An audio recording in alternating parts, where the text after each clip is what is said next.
I was grabbing coffee with a friend last week. Let's call him Mark.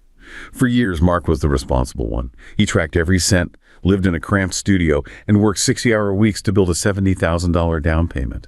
He was the poster child for the old American social contract. Sacrifice today, and you'll own your future tomorrow. But when he showed me his phone this time, it wasn't a Zillow listing. It was a confirmation for a high-end vintage sports car he'd just bought in cash. He wasn't manic or impulsive. He was eerily calm, almost clinical. When I asked him why he'd suddenly nuked his house fund, he didn't give me an emotional excuse. He just looked at the receipt and said, "The money is dying and the house has become a moat I'm no longer allowed to cross. Why would I keep my life's work in a currency that's being diluted to pay off someone else's debt?" To Mark, that car wasn't a midlife crisis. It was a rational exit from a game where the rules had been rigged while he was busy playing. That instantaneous shift from a disciplined believer in the system to a man practicing what we might call defensive narcissism is the quiet explosion we're all about to hear. We are approaching a terminal point where the debt premium ceases to be an abstract economic forecast and starts feeling like a violent extraction from every hour you work. By 2026, the fiction of the stable middle class is scheduled to collapse, replaced by a neo-feudalism where your labor is systematically devalued to protect a managerial elite who face no risk for their own failures. We aren't just looking at an inflationary spiral, we are witnessing the inaugural year of a structural default on the value of human labor. The social contract hasn't just been breached, it's being dissolved. For those paying attention, the task is no longer to save the system, but to document its clinical end. And that story, the one about Mark, it really just sets the stage perfectly. It gets to the heart of what we need to talk about. It's not a small correction we're looking at. Not at all. We're not here to talk about a cyclical recession or, some minor market adjustment, your friend's decision, that. Clinical exit, as you put it, that's a symptom of a much deeper pathology. A structural collapse. A structural collapse, a terminal dissolution of the social contract. So our mission for this deep dive has to be, clinical. We need to dissect the actual mechanisms that are causing this rot. Where do we start? I think we have to look at it in 3 parts, 3 pillars. First, the engine of the whole thing. Right. The money creation, the debt, what we're calling the inflationary extraction. Okay. Second, we have to look at the most tangible effect of that, which is in housing. The new feudalism that's taking root right under our noses. And the third? The institutional failure. The moral hazard that basically gives the architects of this whole system a free pass. It's about immunity. All right, let's start with the root cause then, the monetary one. We always hear about the federal debt as this huge, almost incomprehensible number. It's a political football. Right, it's in the trillions, it's abstract. But the way you're framing it is different. It's not an abstract problem for the future anymore. It's a tangible debt premium. What does that mean in practice? How is it being extracted from my coffee, my gas, my rent? That's the critical shift in perception. The core diagnosis is that what we call an inflationary spiral is, in reality, a structural default.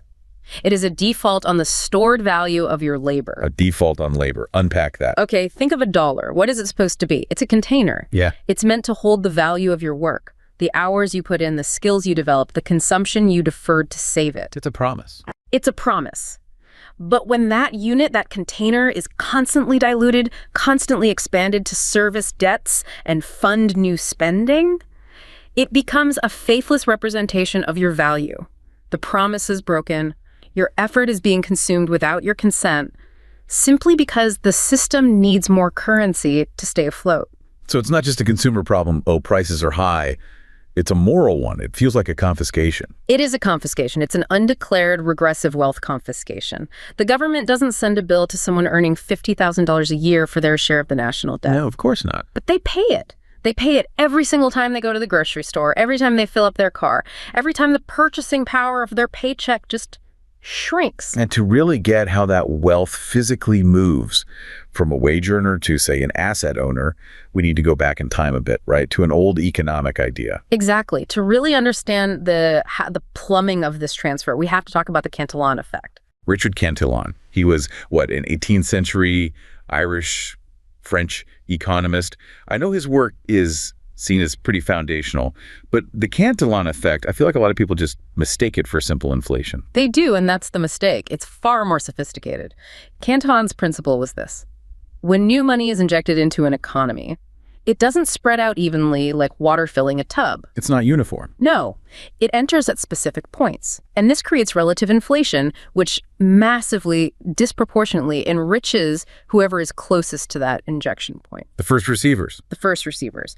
They get to spend the brand new money at yesterday's prices. They get a huge real purchasing power advantage. By the time that money trickles all the way down to the end of the line. To the person actually working for a wage. Right. By then, the price distortion, the inflation has already taken hold. Everyone else has been effectively taxed to pay for the first receiver's benefit. In Cantillon's day, this was very literal, right? The king mints new gold coins. He pays his favorite generals or merchants first.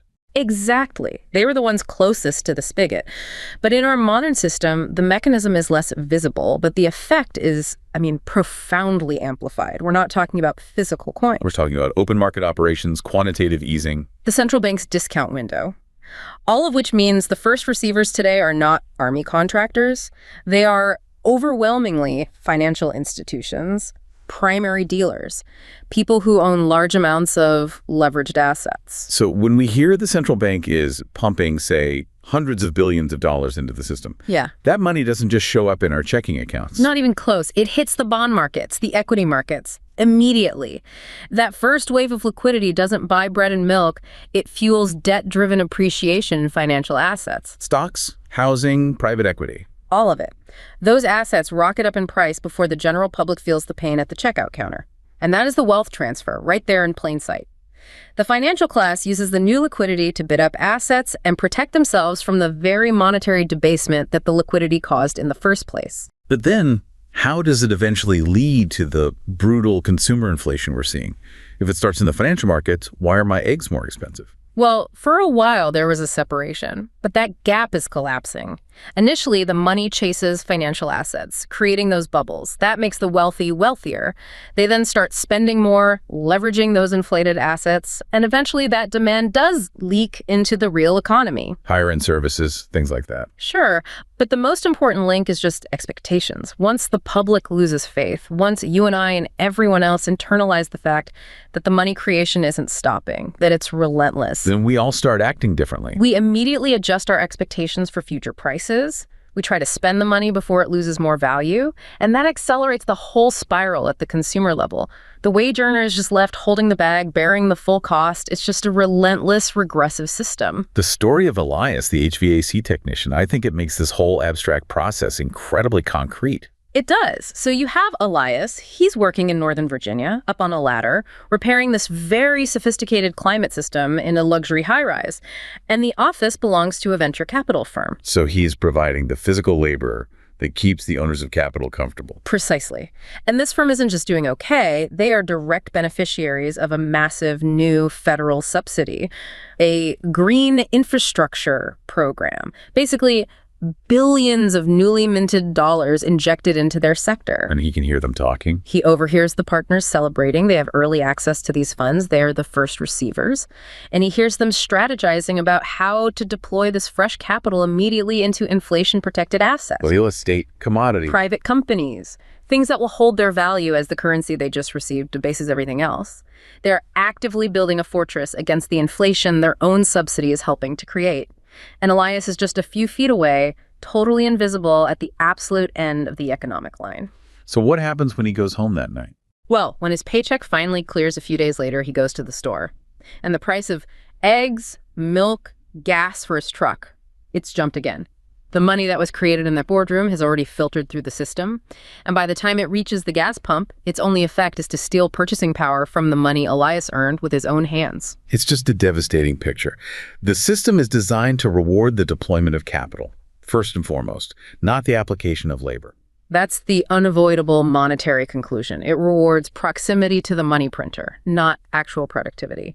And this devaluation of labor, this is the foundation for the next piece of the puzzle. What's happening to the home? The home as a captured asset. Exactly. The shift from a societal good to a line item on a balance sheet. For generations, the whole American dream was fundamentally tied to owning a home.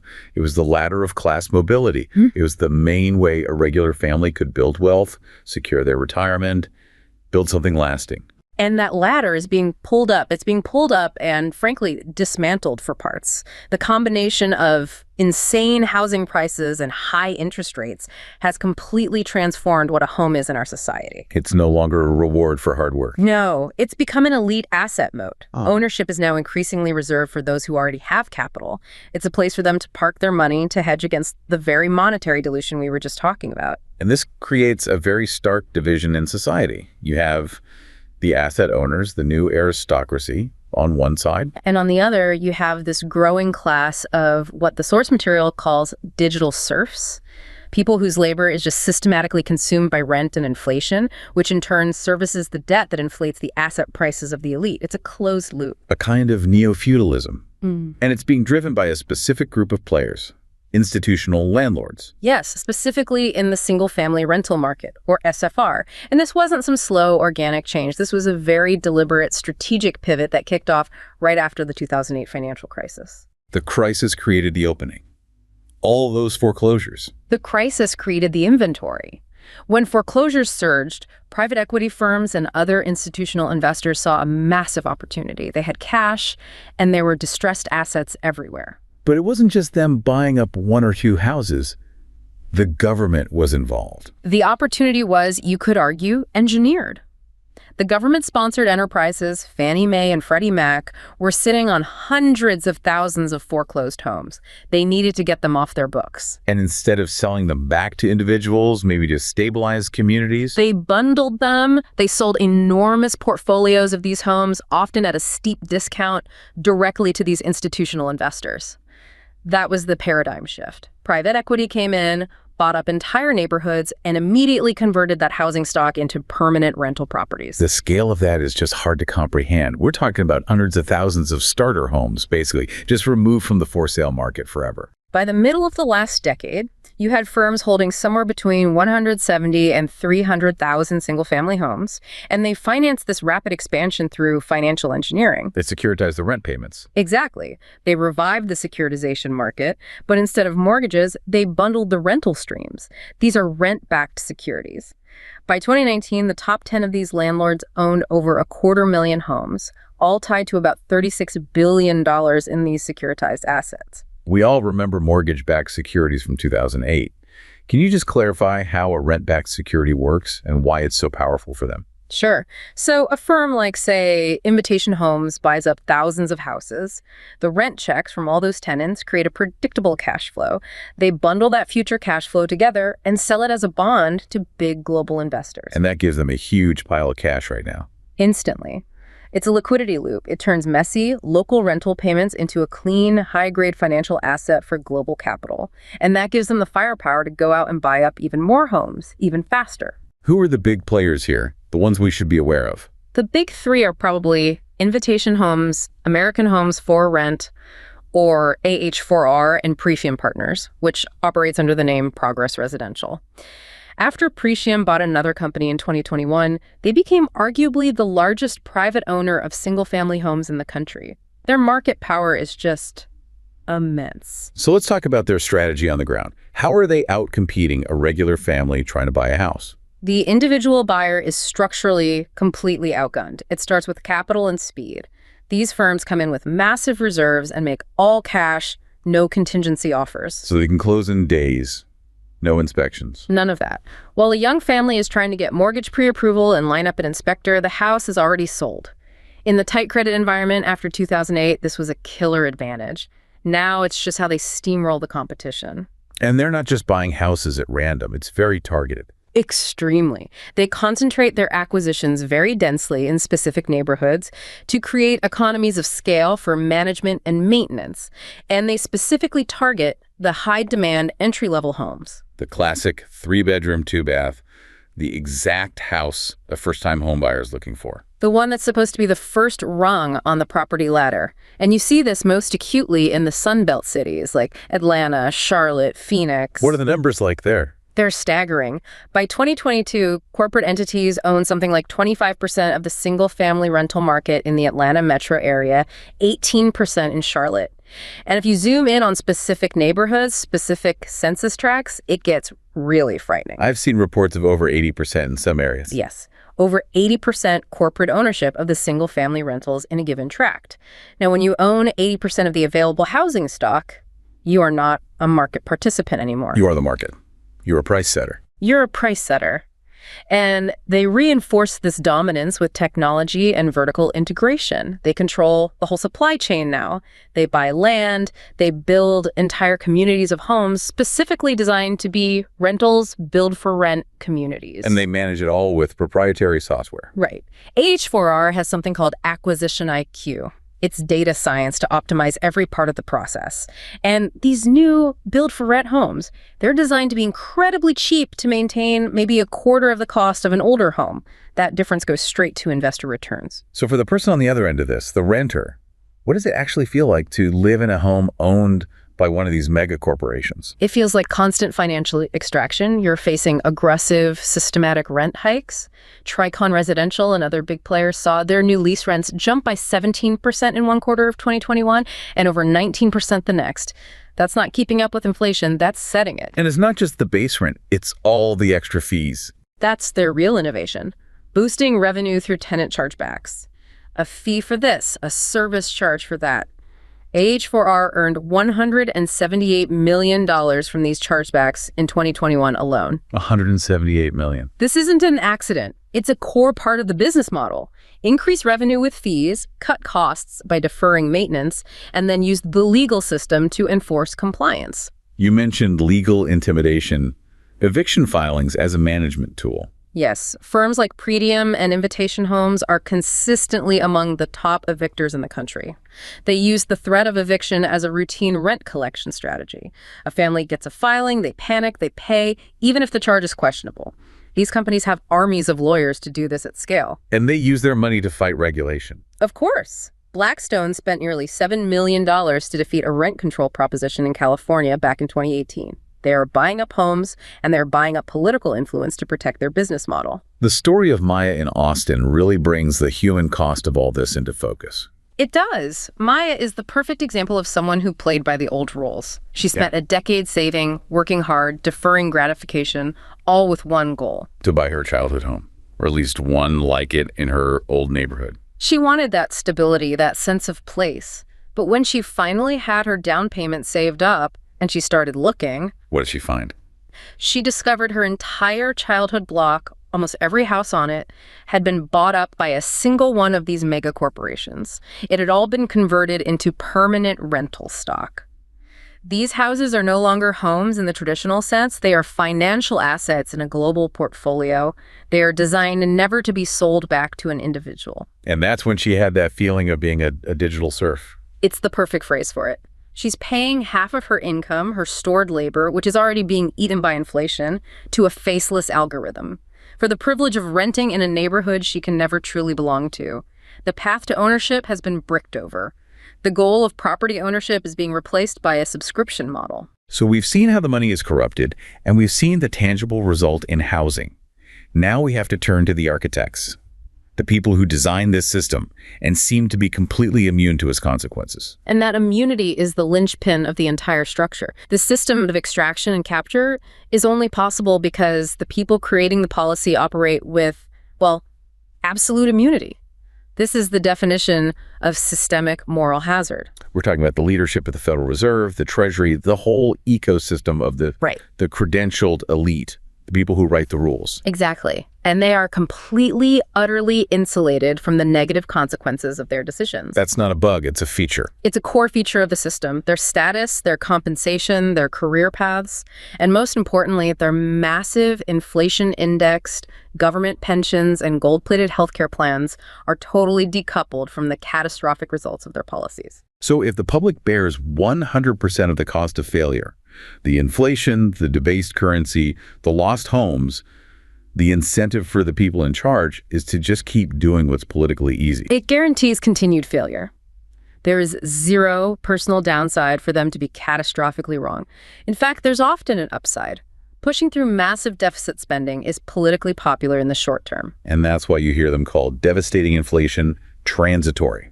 That's why. Those aren't honest mistakes or misdiagnoses. They are the predictable, logical outcomes of a governance model that is designed first and foremost, to protect the interests and status of its own managerial class.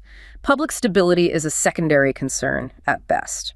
The profile of Julian, the high-level policy architect in D.C., really illustrates this disconnect. Julian is the archetype. His entire professional life is about signing off on these massive deficit spending programs, these debt mechanisms that directly fuel the Cantillon effect and destabilize the dollar. But his personal life is completely unaffected. It's hermetically sealed. He lives in a bubble where currency debasement is just an abstract math problem on a spreadsheet. That insulation is the betrayal. Look at how it works. His federal pension is indexed to inflation.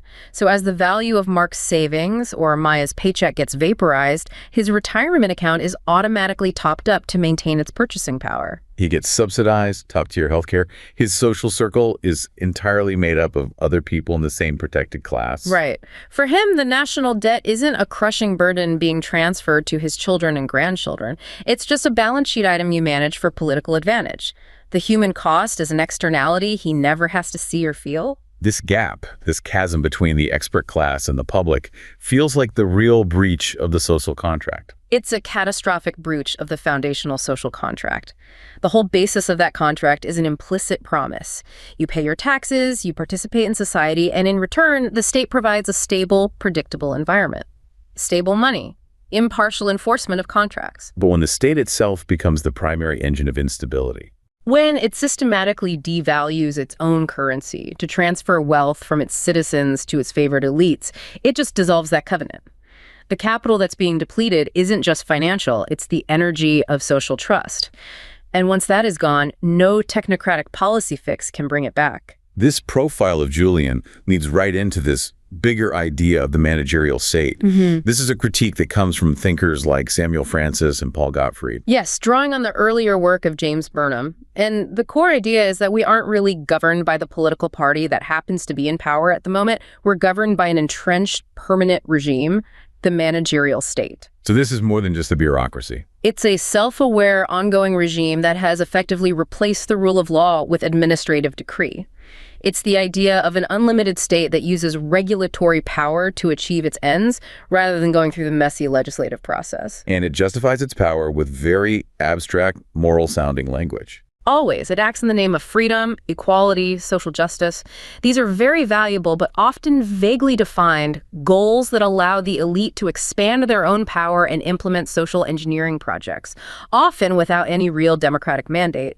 Its power is self-justifying. And when this managerial state starts to fail at its basic duties, like providing safety and stability, you get this very dark diagnosis called anarcho-tyranny. That's a term from Francis and Jerry Pournelle, and it describes this terrifying paradox that many people now feel they're living in. What's the paradox? On one hand, the state seems utterly incapable of enforcing the most basic laws that protect ordinary people from ordinary criminals. You have rising violent crime, a sense of social anarchy, a feeling of being unsafe. But at the same time, exact time, that same state concentrates its immense power on the most law-abiding, productive citizens. They are subjected to this crushing web of unaccountable regulations, surveillance, administrative harassment. That's the tyranny part. So as middle America gets the worst of both worlds. Anarchy from below and tyranny from above. That's the lived experience for many.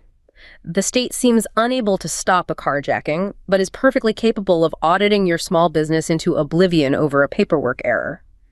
Francis argued this isn't an accident. It's a structural outcome of a managerial system that prioritizes ideological control over basic governance. Let's bring this down to the individual level. What are the psychological consequences of living under this kind of betrayal? When saving money is punished, what does that do to people? It creates a deep social pathology, a rupture. All the traditional virtues your parents and grandparents taught you, thrift, prudence, planning for the long term, they get turned on their head. They become strategies for financial self-harm. Why save for 30 years when you can see the currency visibly failing? Why be loyal to a company when your wages are being constantly diluted? This rational response is what we see everywhere. The so-called quiet quitting, the apathy, the withdrawal from investing in the future. The defensive narcissism we saw with Mark at the beginning. It's exactly that. It's a rational, psychological retreat. It's a recognition that the long-term game is rigged for you to lose. So you retreat into the present. You seek meaning in immediate consumption, immediate experience, because the future has already been colonized by someone else's debt. The system breaks the connection between effort and reward. And in doing that, it severs the most crucial link in a healthy society: the intergenerational transmission of capital, not just financial capital, but social capital, the values. The father's life of hard work can no longer secure a foothold for his children, and that rupture leads directly to what sociologists call anomie. Normlessness. Profound normlessness, a societal atomization where the shared civic identity just dissolves because the fundamental moral contract that your effort will be predictably rewarded has been broken. The system doesn't just fail you economically, it generates social despair. So we have come through a pretty comprehensive look at the forces that are driving us to this terminal point. First, we had the monetary extraction through the Cantillon effect, which just gets the value of labor. Right, rewarding proximity to the money printer, not productivity. Then we saw the institutional capture of assets, this new feudalism in the housing market, turning the American dream into a rental subscription. Yes, converting homes into fee-generating assets for global portfolios. And finally, we traced it all back to the structural immunity of the managerial elite, this systemic moral hazard where the architects of failure face zero consequences. And when you put those three pillars together, the conclusion is, I think, unavoidable. The crisis of 2026 isn't just another dip in the business cycle. It's an endpoint. It's the inevitable calibration point. It's where the entire old order, the bipartisan love of deficit spending, the myth of painless stimulus, the blind faith in credentialed technocrats finally hits a wall. The energy that holds the social contract together is trust. And that energy has been completely spent. So for anyone listening, for the rational observer, the task can't be to plead for a fix from the very institutions that broke it. That would be like asking the arsonist to lead the fire brigade. It's irrational. So the vital task now is what? It's one of clear-eyed documentation.